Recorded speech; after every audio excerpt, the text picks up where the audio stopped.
Let's be honest, so much of what teachers are asked to do around behavior is reaction-based.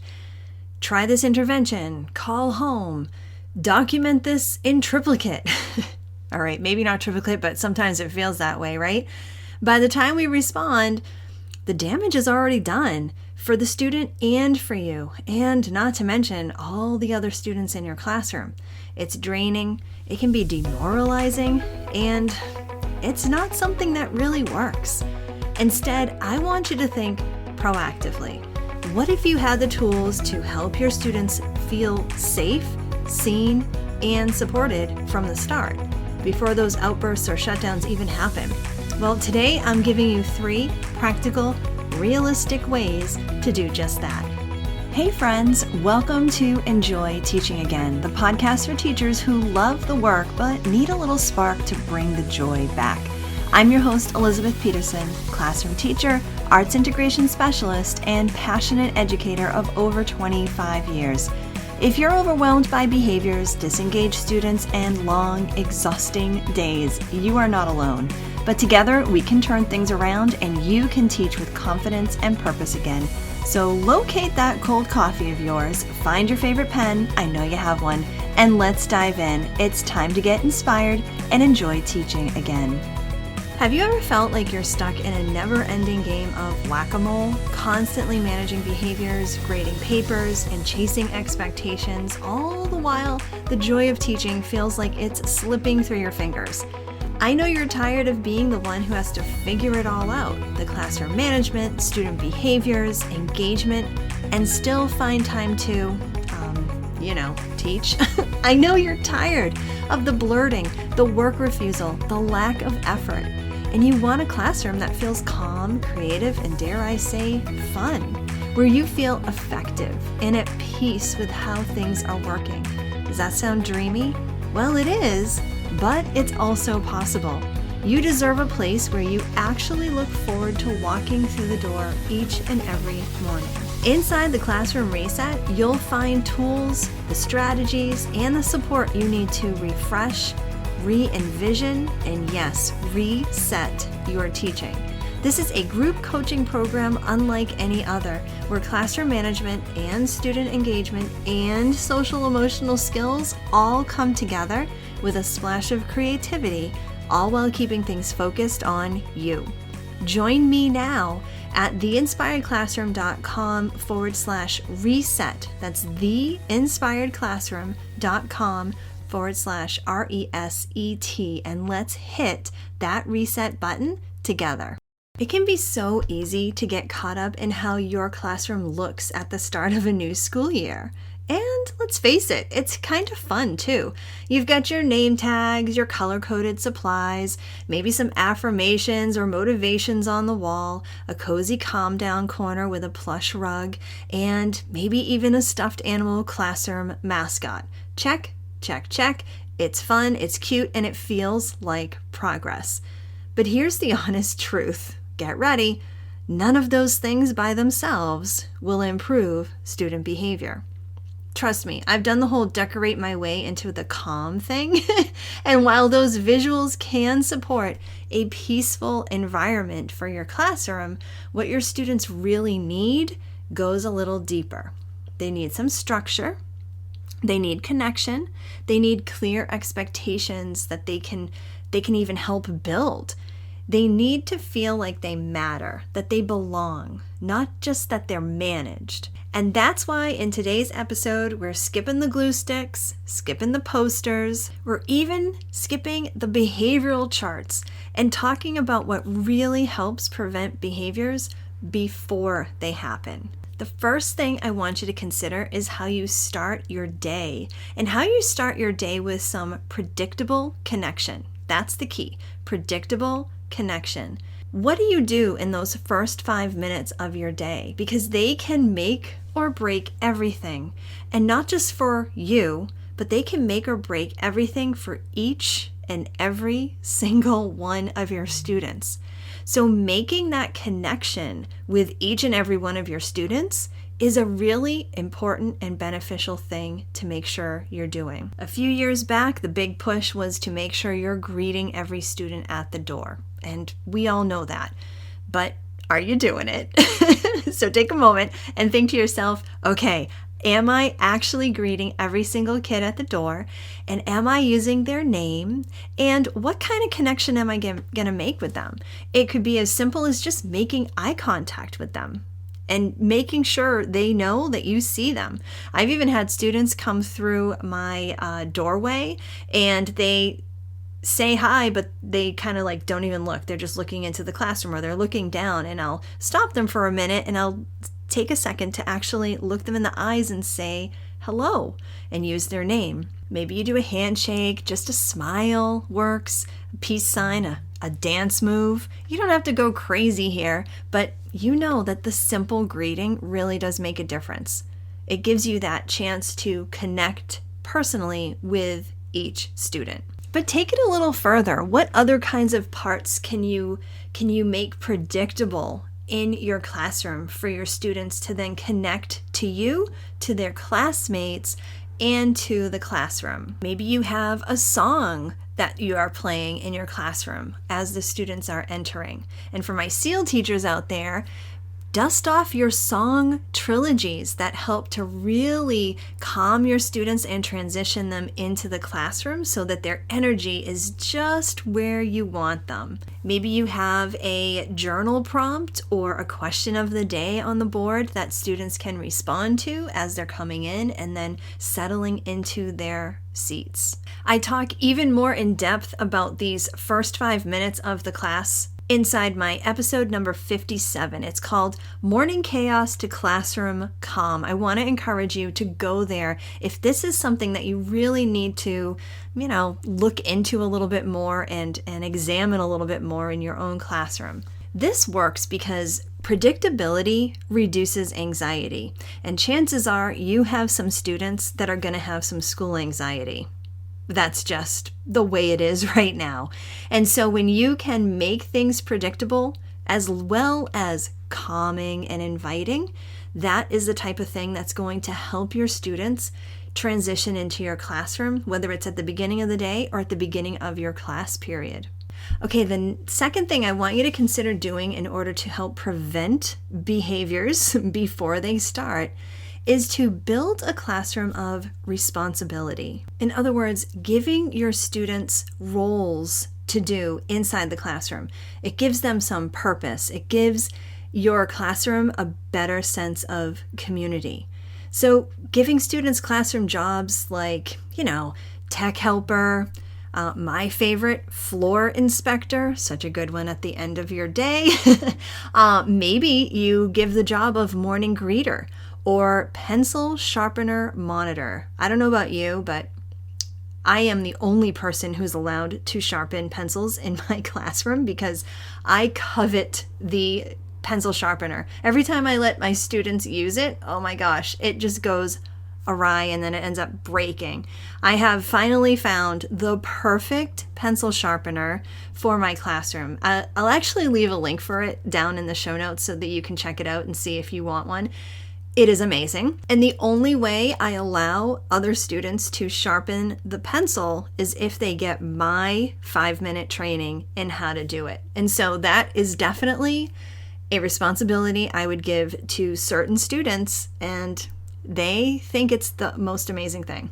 Anyway, some other job ideas. The calm corner keeper, that could be kind of cool, making sure that everything is a little tidy and neat inside that calming corner.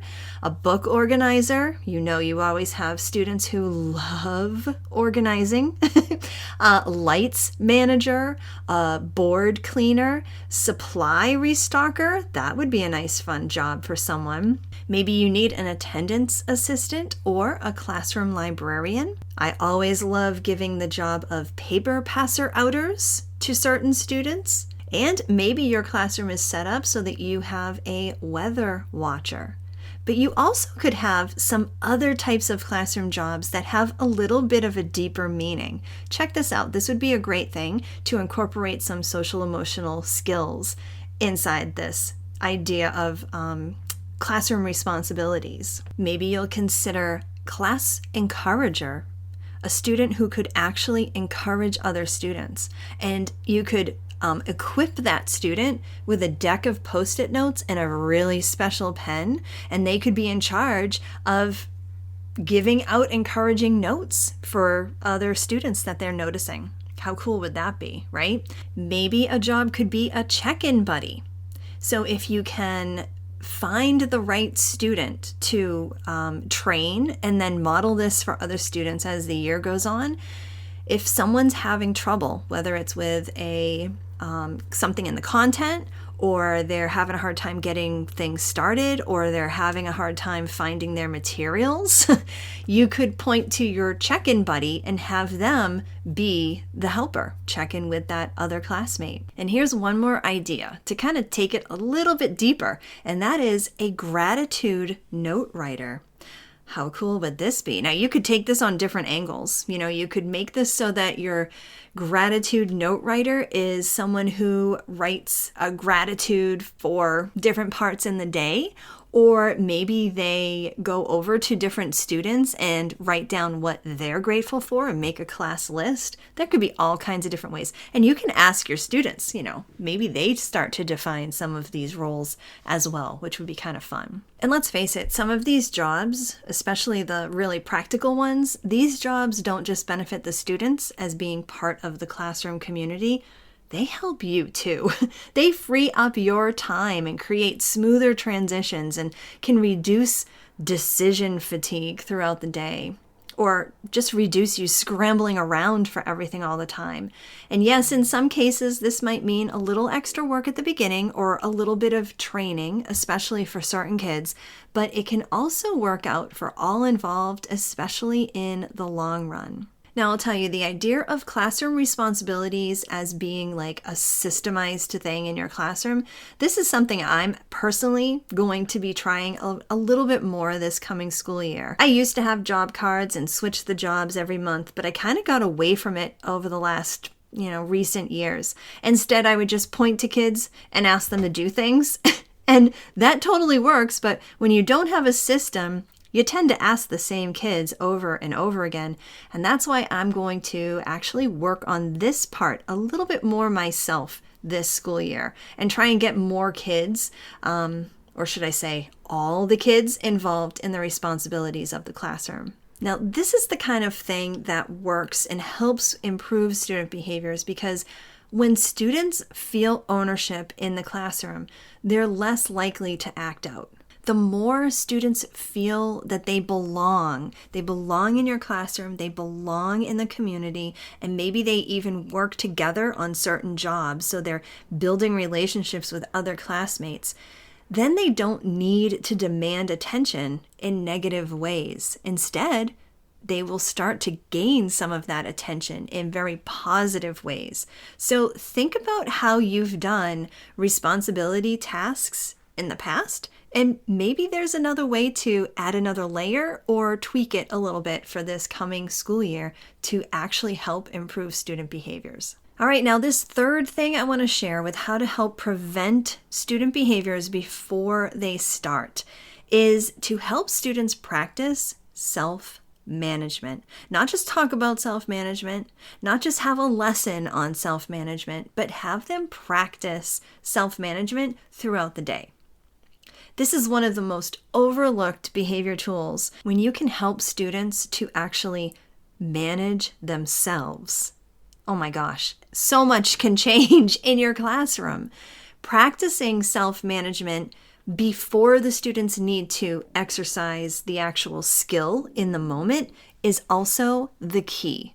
So you want to model this and you want to draw attention to what you're doing. This is explicit teaching, something we take very seriously inside of SEAL, social, emotional, artistic learning. There's a key piece to real effective teaching to social emotional skills is being explicit about it. So using the words self-management as you're teaching them some of these strategies. So for example, introducing and modeling daily check-ins. So maybe in the morning, your morning question of the day is, how am I feeling? Or what do I need today? And they can actually write it on your whiteboard and then go sit down or write it in their journal and then, move on and unpack their bags.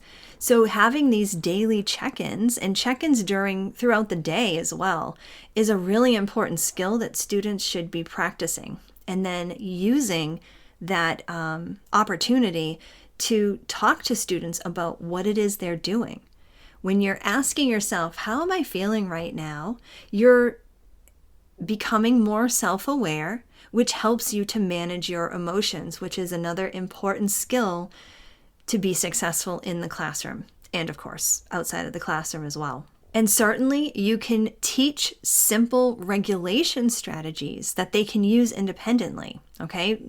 Things like deep breathing, sketch breaks. I didn't say stretch breaks, which is also another regulation strategy that you should be teaching your students, but I said sketch breaks. There are some students who will thrive with the idea of a sketch break.